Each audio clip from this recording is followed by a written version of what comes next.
অনেক গরম পড়েছে এখন, তাই জন্য একটা রেসিপি নিয়ে চলে এসেছি আজকে। আমি এই রেসিপিটা বাড়িতে কিন্তু গরমে বানাই, কিন্তু শেয়ার তোমাদের সাথে খুব একটা করা হয়নি এর আগেও। কিন্তু ব্লগে হয়তো তোমরা দেখেছো আমি আম পোড়ার শরবত খাচ্ছি। তো তাই জন্য ভাবলাম আম পোড়ার শরবতের যে রেসিপিটা সেটা আমি তোমাদের সাথে আজকে শেয়ার করে নিই। একটু ভাগ করে নিতে খুব ভালো লাগে। প্রথমে আমটা জলে ভিজিয়ে নিয়েছিলাম, নিয়ে তারপরে দুটো মুখ কেটে নিয়ে, যেমন ডিম ভাজার আগে আমরা কেটে নিই সেই রকমভাবে আমগুলোকে মাঝখান থেকে একটু একটু করে কেটে নিলাম। তাহলে ছাড়াতেও ভীষণ সুবিধা হবে যখন পোড়া হয়ে যাবে আমগুলো তখন। এখন এবার ঝিকটা একটা নিয়েছি, নিয়ে ওর মধ্যে আমগুলো সুন্দরভাবে সাজিয়ে বসিয়ে দিচ্ছি গ্যাসের মধ্যে। গ্যাসটা জ্বালিয়ে নিই, চলো। এই যে গ্যাসটা জ্বালিয়ে ফেললাম, এইবার আমগুলোকে সুন্দরভাবে গ্যাসের মধ্যে বসিয়ে দেব। বসিয়ে আঁচটা কিন্তু গ্যাসের বাড়িয়েই রাখবো, তাহলে তাড়াতাড়ি পুড়ে যাবে, গ্যাসটাও বেশি পুড়বে না। কারণ এইসব পোড়া জিনিস করতে যদি আঁচ কমিয়ে রাখি তাহলে অনেকটা টাইম নষ্টও হয়, আবার গ্যাসটাও বেশি পুড়ে যায়। তো দেখো এরকম উল্টে পাল্টে আমি আমগুলোকে পুড়িয়ে নিচ্ছি সুন্দরভাবে, যাতে চারিদিকটা ভালোভাবে এরকম কালো হয়ে পুড়ে যায়, ঠিক যেমন বেগুন পোড়া আমরা করি সেই রকম। এইবার একটা জল নিয়ে নিয়েছি, ঠান্ডা জল। এবার একটা একটা আম এর মধ্যে আমি দিয়ে দেব, কারণ গরম তো আর আমগুলোকে ছাড়াতে পারবো না, হাতে ছ্যাঁকা লেগে যাবে। তো তাই জন্য আমগুলোকে এর মধ্যে দিয়ে নিলাম।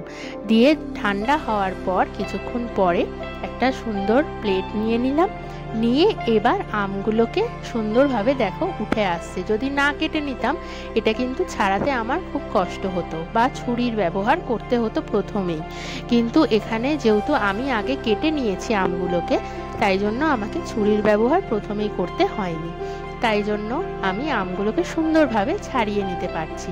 তো চলো এরকমভাবে আমগুলোকে সুন্দরভাবে ছাড়িয়ে নিয়ে একটা প্লেটের মধ্যে রেখে দিই। দেখেছো কি সুন্দরভাবে ছাড়ানো হয়ে গেল আমটা। তো এইভাবে সবগুলোকেই আস্তে আস্তে করে ছাড়িয়ে নিচ্ছি। এই যে সুন্দরভাবে আমার সবকটা আম মোটামুটি ছাড়ানো। এবার এই আমগুলোকে আমি ছুরির সাহায্যে সুন্দরভাবে কেটে নেব, কারণ এগুলো যদি আমি সিদ্ধ করতাম তাহলে আমগুলো শুধু মেখে নিলেই, চটকে মেখে নিলেই আঁটিটা বেরিয়ে আসতো। কিন্তু এখন আমগুলো যেহেতু একটু শক্ত হয়েছে, মানে পুরোটাই কচি নেই এখন, একটু পাকার দিকে চলে আসছে আমগুলো সমস্ত, ওই জন্য আমি ছুরির সাহায্যে সুন্দরভাবে আমগুলোকে কেটে নিচ্ছি। সবকটা আম এইভাবেই কেটে নেব। আর যদি গরম থাকে কিন্তু আমরা এই হাতে নিতে পারবো না আমগুলো, তাই জন্য আমি জলের মধ্যে আগে ডুবিয়ে রেখেছিলাম। এই যে আমগুলো আমার সুন্দরভাবে কেটে কেটে আমি নিয়ে নিয়েছি। এইবার যেটা করব সেটা হচ্ছে ব্লেন্ডারে একটু ব্লেন্ড করে নেব। তাই জন্য ব্লেন্ডারের একটা বাটি নিয়ে নিলাম, নিয়ে এবার আমগুলো ওর মধ্যে ঢেলে দেব। দিয়ে তারপরে যে মশলাটা আমি দেব সেটা তোমাদের সাথে এবার শেয়ার করে নিচ্ছি। চিনি দিলাম প্রথমে, অল্পই দিই চিনিটা, কারণ বেশি চিনি দিলে আমের স্বাদটা সেরকমভাবে পাওয়া যায় না, তখন একদম মিষ্টির মতো হয়ে যায় জিনিসটা। আমের যে টক ব্যাপারটা সেটা পুরো চিনিটা খেয়ে নেয়। এবার নুন দিয়ে দিয়েছি সামান্য অল্প পরিমাণে। এইবার যে মশলাটা আমি বানিয়েছি জিরে, ধনে আর শুকনো লঙ্কা দিয়ে, শুকনো লঙ্কাটা আমি এখানে ইউজ করিনি, কারণ আমার বেবি যেহেতু খাবে এটা, তাই জন্য ও তো লঙ্কা খেতে পারবে না, তাই জন্য লঙ্কা আমি ইউজ করিনি। তোমরা চাইলে লঙ্কাটা দিতেই পারো। আমি জিরেটা আর ধনেটা একটু হালকা কড়াইতে নেড়ে তারপর এটা মশলাটা করে রেখে দিই বাড়িতে। দেখেছো ব্লেন্ড আমার হয়ে গেছে। এবার গ্যাসটা আবারও জ্বালিয়ে নিলাম, জ্বালিয়ে নিয়ে একটা পাত্র বসিয়ে দিয়ে ওর মধ্যে পেস্টটা ঢেলে দিচ্ছি সুন্দর করে।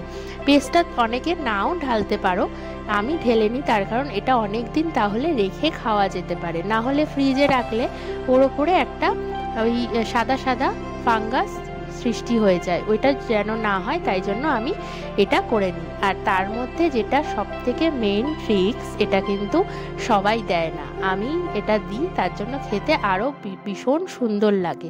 এই যে ছোট্ট একটা আদার টুকরো নিয়েছিলাম, ওটা অল্প একটু ঘষে দিয়ে দিলাম, হয়ে গেছে আমার। জাস্ট অল্প একটু 1-2 সেকেন্ড মতো নাড়িয়ে নিয়েই এটাকে সুন্দরভাবে দেখো হয়ে গেছে। আমি একটা এরকম জার নিয়ে নিয়েছি, এই জারের মধ্যেও রাখতে পারো, আবার অনেকে কাচের জারের মধ্যেও রাখতে পারো। আমি এই হাতের সামনে এটা পেলাম, তাই জন্য এটার মধ্যেই ঢেলে নেব। আর ভাবছি পুপুর জন্য একটুখানি বানিয়ে রাখবো। প্রথমে কিছু করে বাচ্চাকে দিতে ভীষণ ভালো লাগে, ও এত সুন্দর করে কমপ্লিমেন্ট দেয় না, তার জন্য আরও বেশি ভাল লাগে। এটার মধ্যে পুপুর জন্য একটু বানিয়ে রেখে দিচ্ছি, আর তোমাদের সাথেও সেটা শেয়ার করে নিচ্ছি আমি কিভাবে পুপুকে বানিয়ে দিই। প্রথমে 2 চামচ আমপোড়া নিয়ে নিয়েছি, তার মধ্যে জল দিয়ে অল্প একটু চিনি দেব আর অল্প একটু স্বাদ মতো লবণ দিয়ে পুপুকে আমি দিয়ে, এটা বেশি কিছু ওর সাথে মেলাই না কারণ ও বাচ্চা, তার জন্য। আর আমরা বড়রা যখন খাবো তখন জলজিরাও দিতে পারি, চাট মশলাও দিতে পারি, দিলে খুব ভালো লাগে খেতে। তো তোমরাও বানিয়ে কিন্তু কমেন্টে আমাকে জানাতে ভুলো না তোমাদের কীরকম লাগলো আমার এই আমপোড়ার রেসিপিটা। সব